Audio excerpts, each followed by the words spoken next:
mu mawulire agakagwawo breaking news ganono nga si malungi oluvannyuma lw'okubeera nti ate mu bibiina ebimu ku ebyo biri ku ludda oluvuganya obunkenke bweyongedde nga n'abakulembeze ab'okuntikka abamu batuuse okudduka mu ofiisi zaabwe ne baba nga ate basuddewo ttawulo ku nsonga zengenda okwennyonnyola ku mukutu ogwa Redson TV. bw'oba tonaba kubanga osubscribinga nnyongera okutegeeza nti kkirira wansi awo olaba ekigambo subscribe kikwateko, kwata ku kade aka notification tubeere nga ate tutambula ffenna kakuyambako okubeera omu ku abo abasookera ddala okumanya buli tuteekayo ate n'oba ng'obeera notified. Sebamuli Patrick nze mberawo okubeera nga nkutuusako ku mikutu gyonna egy'enjawulo kwe tusinziira okubeera nga ate tukutuusako update ku update byeweetaaga okubeera ng'owulira yonna gy'osinzira okuba nga gy'obiwulirira naffe gye tubikusanza. Kakati wuliriza bulungi nnyo, nkulinze mu comment section ku nsonga eno ombulire abakulembeze bano abasukka mu 50 abavudde mu kibiina ky'ebyobufuzi ekimu kyengenda okutegeeza olowooza bagenzeewa era olowooza bandibadde batuufu okubeera nga basuulawo ttawulo ku nsonga ezitali zimu. Kuba nkugambye obunkenke bweyongedde mu bibiina by'obufuzi naddala ebimu ku ebyo biri ku ludda oluvuganya. Jjukira waliwo n'ebimu bye twalabye nga byo tebikyavuganya ku ntebe ennene wabula bivuganya ate ku kibiina ekya National Unity Platform ate nga nabyo biri ku ludda luvuganya. Kakati wuliriza bulungi nnyo nsooke ngende mu maaso n'okubeera nga ate nkutegeeza ekibiina ekimanyiddwa nga Justice Forum abangi kino mukimanyi nga jeema nga kikulemberwa omukulu amanyiddwa nga Asumaani Basaalirwa. Ekibiina ky'ebyobufuzi kino kyatandikibwa eyo mu mwaka gwa 1995 era ng'eyasookera ddala okubeera party president w'ekibiina kino bamuyita Kibirige Muhammad Mayanja nga mu kalulu ka 1996 ne mu kalulu ka 2021 ono Kibirige Mayanja yavuganya okuba president w'eggwanga erya Uganda ku kaadi y'ekibiina ekya Justice Forum abangi kyemumanyi nga jeema nga wetwogerera kikulemberwa omukulu atali mulala amanyiddwa nga Asumaani Basaalirwa. Nkugambye kyatandikibwa ng'ennaku somwezi 28 omwezi gwa kusatu omwaka gwa 1995 ngenda kuwa ebisingako kaawo naye njagala ate tubeere nga tugenda maaso n'okubeera nga tukutusaako ensonga ogende maaso n'okubeera ng'ozitegera. Omukulu amanyiddwa nga Asumaani Basaalirwa omubaka mu parliament akiikirirwa Abukiri municipality. Wuliriza ebigenda maaso mu kibiina kyakulembera okusinziira ku kiwandiiko ekifulumidde ku mukutu gw'amawulire kyengenda okusooka okuyitiritiramu nga sinaba kubeera nga nkutwala mu nsonga zino kyongera okukonfaminga amawulire gendi mu kkuwa era gogenda maaso n'okubeera ng'owuliriza ku mukutu ogwa Redson TV gwampuliriza. Njagala tubeere nga tutambula bulungi. Wuliriza ekiwandiiko kino kifulumidde ku mukutu gw'amawulire ogumanyiddwa nga Nile Post nga bagamba nti over 50 jeema leaders resign nti abakulembeze abasukka mu 50 okuva mu kibiina ekya Justice Forum abangi kyemumanyi nga jeema wetwogerera nga bamaze okubeera nga balizayininga tebakyali bakulembeze mu kibiina kino, tebakyalina kifo kyonna mu kibiina kino, basuddewo ttawulo mu nsonga zegenda okuba ng'owulira ku mukutu guno ogwa Redson Media naddala gwe amaze okubeera ng'osubscribinga. Ntegeeza tanaba kuba ng'osubscribinga nti kkirira wansi awo olaba ekigambo subscribe kikwateko, kwata ku kade aka notification kakuyambe okubeera omu ku abo abasookera ddala okumanya singa tuba tutaddeyo ensonga zitambulire ddala mantara. Bawuliriza wano nga bagamba nti a major political shakeup has hit the Justice Forum JMA party after 53 district leaders alongside the former party spokesperson Abdul Chamundu Sentongo announced their resignation, citing irreconcilable differences with the party's top leadership. Wuliriza abakulembeze abali 53 okuva mu districts ez'enjawulo nga bano bakulembeze ku kibiina ekya Justice Forum abangi kyemumanyi nga jeema bamaze okubanga basuulawo ttawulo era bategeezeza abakulu mu kibiina ekya Justice Forum nti ffe tulizayininze. Nga mu bano mulimu neeyaliko omwogezi w'ekibiina kino amanyiddwa nga Abdul Chamundu Sentongo. Ono nno eyayogedde bino era yayogeredde ne banne ku nsonga zino zennyini zebasimbyeko eggumba nga bagamba nti bo tebajja kusobola kukwatagana n'abakulembeze mu kibiina kino ekya jeema ku nsonga ze bannyonnyodde era zenkakasa nti ogenda maaso n'okubeera ng'oziwulira naddala gwe yeekumidde ku mukutu ogwa Redson TV amaze okubeera ng'osubscribinga. Omukulu amanyiddwa nga Asumaani Basaalirwa wetwogerera yandiikanga ng'ekibiina akisigaddemu bw'omu oba oliawo n'abamu ku abo batonotono. Jjukira bino bye bimu ku bibiina ebibadde birabikanga ebyakkiriza okukolagana ne General Yoweri Kaguta Museveni mu ngeri emu oba endala. Twalabako ng'entuula ez'enjawulo ez'akakiiko kali aka iPod oba ekitongole ekyo kya iPod ekyateekateekanga abakulu mu kibiina kya jeema baali bamu ku abo abatamiisinga nga ntuula zino, ekintu bannayuganda basinga obungi kye batakkiriziganya nakyo era nga bagamba nti jeema eyo naddala omukulu agikulemberwa Asumaani Basaalirwa yandibanga alabika akolagana n'abasajja abali mu buyinza bw'eggwanga erya Uganda, ekintu ekyamuviirako okubeera nga ate oba oliawo yawukana ne His Excellency Robert Kyagulanyi Ssentamu, omusajja yamuyirawo omubiri mu kalulu ka Iganga municipality Akabugiri municipality. Omukulu ono afuuka omubaka mu parliament mu by election egy'enkakasa nti ejjukira bulungi nnyo naye kati katuddeyo ku nsonga etuleese ku mukutu guno naddala gwampuliriza atanaba kubanga osubscribinga kikole nga bw'ogenda ne mu comment section teekayo obubaka ku nsonga eno gye mba nkuleetedde. Wuliriza bwe bagamba wano In a public statement issued Thursday, Sentongo said the group had exhausted all internal and external dispute resolution mechanisms, including legal proceedings, before arriving at the decision to sever ties with JMA. Okusinziira kwe yaliko omwogezi w'ekibiina kino ekya Justice Forum, ono nga ye Sentongo olunaku olwaleero olw'okuna ngenda kusomesa 26 mwezi gwa mukaaga omwaka 2025 mu statement eri public gye bafulumizza abakulu bano bategeezezza abakulu nti tugezezzaako okutuukirira oba tugezezzaako okuyita mu mitendera gyonna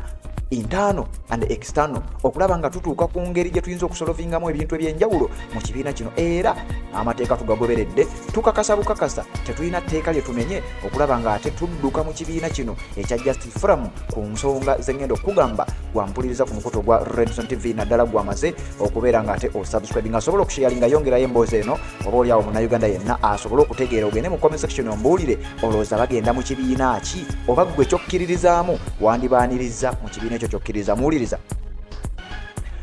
Ono yagamba Sentongo, we have decided to discontinue our allegiance to JMA Justice Forum due to irreconcilable differences. Nti tusazeewo okubeera nga twawukana n'ekibiina ekya Justice Forum, ekibiina ekya JMA ekikulemberwa omukulu nga Asumani Basalirwa Honorable ate nga party president, nti ekibiina kino kirina ezimu ku nnono zaakyo. Ekyamazima ng'ennono zino si nnyangu yadde eddakiika n'emu. Ennono zino si nnyangu za kubeera nga mukwatagana mu ngeri emu oba endala nga bannabyabufuzi naddala abali ku ludda oluvuganya abagamba nti tulwanyisa omulabo omu. Kati gwampuliriza abakulu bategeezezza nti ffe ezimu ku nsonga ezo zogenda okuwulira, era nga bwe nsisenga nkugamba jjukira ekibiina kino njagala ompulirize bulungi nnyo. Wuliriza Sentongo bw'agambye mu kwooti endala esembayo kye njagala omukwotinga. The core values, beliefs and the methods of work that attracted us to JMA were long abandoned by an untouchable clique within the leadership. Wuliriza ezimu ku nsonga ezigobya abasajja bano nti ezimu ku nnono enzikiriza n'enkola ez'enjawulo mu kibiina ekya Justice Forum oba JMA ezatuleetera oba ezatuwaliriza okubeera nga tujoyininga ekibiina kino ekya Justice Forum, ekyamazima ensonga zino zaaviibwako dda, emiramwa gino, enzikiriza zino, entambuza y'emirimu yakyuka dda, era ng'abamu ku abo abali ba untouchable oba bannantakwatwako mu kibiina ekya Justice Forum ng'ate bali mu kakiriki ak'abakulembeze bagambibwa okuba tibe baviiriddeko bano okugamba nti bwe kiba nga ekibiina kirina bannannyini kyo, tekirina mateeka gekigoberera, tekirina nnono kwe kitambulira, tetugenda kubeera nga tukisobola naddala mu mbeera nga bwetambula mu ggwanga erya Uganda. Gwampuliriza omukulu akulembera ekibiina ekya Justice Forum amanyiddwa nga Asumani Basalirwa, abakulu balabika bamulekedde ekibiina. According to Sentongo,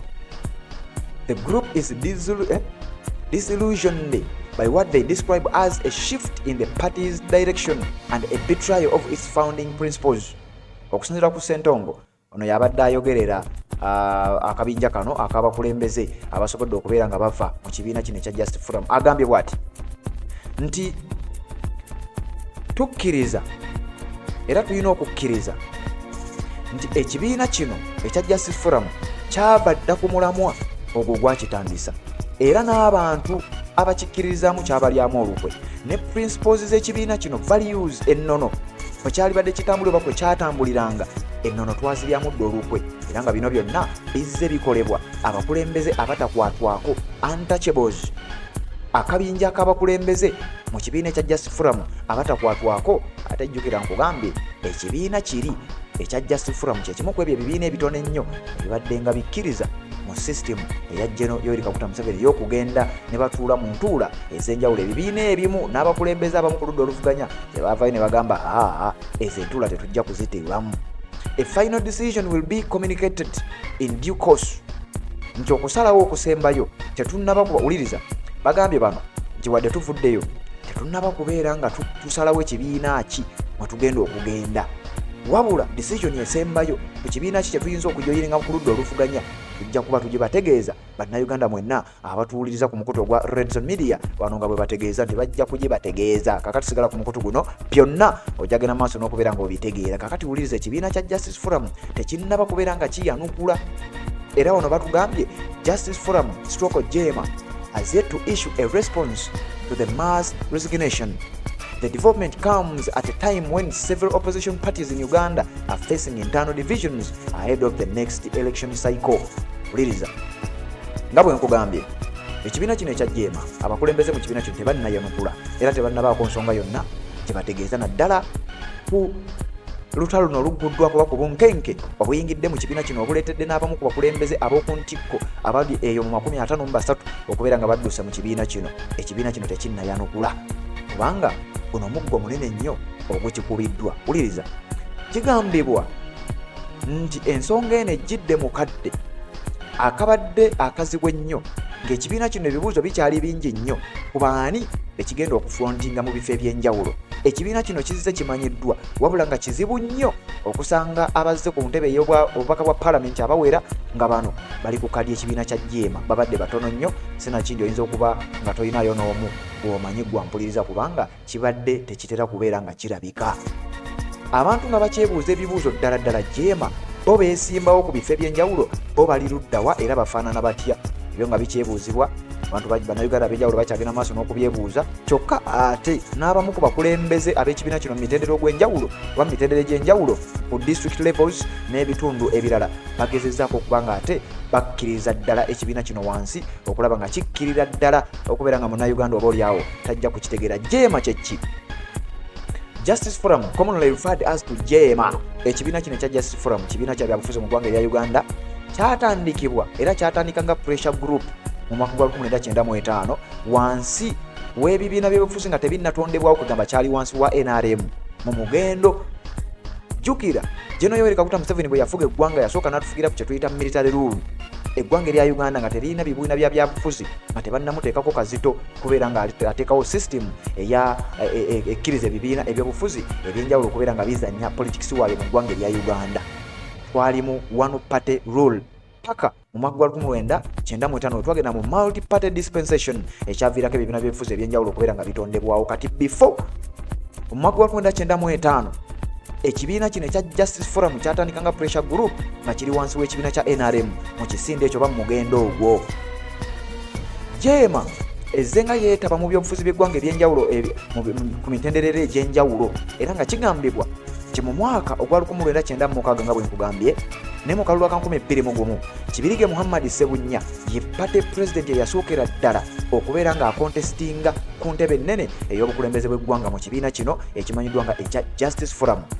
Era okuviira ddala ku lunaku olwo kigambibwa nti ekibiina kino kyafuuka eky'omuzinzi newankubadde nga tekyali kyamaanyi nnyo eri amatu g'abannayuganda ab'enjawulo wabula nga kyagezaako okuba nga kikomyawo erinnya lyakyo okubeera nga ate kivuganya ne mu bifo eby'enjawulo n'okulaba nga kireetayo oba oliawo ne ku babaka ba paalamenti newankubadde kati kirina omu amanyiddwa nga Asumaani Basalirwa ye party president ye mubaka waakyo yekka ye chief whip waakyo mu paalamenti yekka ate nga biki byonna byonna ye byonna.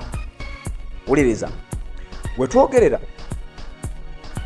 ekibiina kino kyaleetako ababaka 10 mu paalamenti ey'e10. Ababaka baali 5 mu paalamenti ey'e10 nga bw'ogatta paalamenti ey'e10 n'abakulembeze aba local government. Jeema baasooka okutuuza National Delegates Conference yaabwe ennaku z'omwezi nga 28 omwezi ogwokusatu mwaka gwa 2024 eno nga yatuula kye bayita Colping Hotel mu kibuga eky'Emityana bwe tusinzira okubeera nga tukuweereza bwe ampuliriza. Era nga kino kigambibwa nti eno gye baabagira ne constitution yaabwe bassemateeka kwe batambulira olunaku olwaleero era nga bamuregisteringa mu butongole ennaku z'omwezi 23 mwezi gwa kusatu omwezi gwali gwa 2025 oluvannyuma lw'ekye bayita referendum eyaleeta kye tuyita multi party system mu ggwanga erya Uganda nga bwe nkugambye. Kibirige Muhammad Ssebunya yakulembera ekibiina kino okutandikira ddala eyo mu mwaka gwa 1995 nga kyakatandikibwawo. Ompuliriza bulungi nnyo. Era abamu ku bakulembeze abazze babeerawo ye muvubuka eyatandika ng'omuvubuka era mu mwaka gwa 2010 yali muvubuka amanyiddwa nga Asumaani Basalirwa n'alondebwa nga party president mu delegates conference yaabwe eyali ey'okubiri eyatuula we bayita Tel Cottages mu kitundu ekyerubaga mu bitundu ebyerubaga. Kigambibwa nti Jeema kye kimu ku bibiina by'obufuzi ebiruddewo wabula nga ate amaanyi matono era naawe osobola okukiraba bw'olingizaako mu paalamenti naddala eno ey'e11 kizibu nnyo okusonga ku babaka abawererako ddala oba abasukka mu omu n'ogamba nti bano bava mu kibiira ekya Justice Forum mukutu gwa Red Zone TV ate naba kubanga osubscribe ng'osubwa bingi nja kutegeeza kkirira wansi awo olaba ekigambo subscribe kikwateko okwate ku kade aka notification kakuyambe okubeera omu ku abo abasookera ddala okumanya buli lwe tunaabanga tutaddeyo obeere ng'ate obeera notified mu ngeri emu oba endala sebamulidde Patrick nga bulijjo nze mbeerawo okubeera ng'ate nga kusakira ate nenga kutuusaako webale kubanga okyagoberera katusinkane mu comment section nga tukuwa obanga tufuna endowooza zammwe kuwa abantu bano gye mwandyagadde balage oba oliawo bandisigadde gye bali kanzije tubeere nga tetweyongerayo ne updates endala ku mukutu gwe gumu omuweereza y'omu n'ensonga zonna ze weetaaga okubeera ng'ate omanya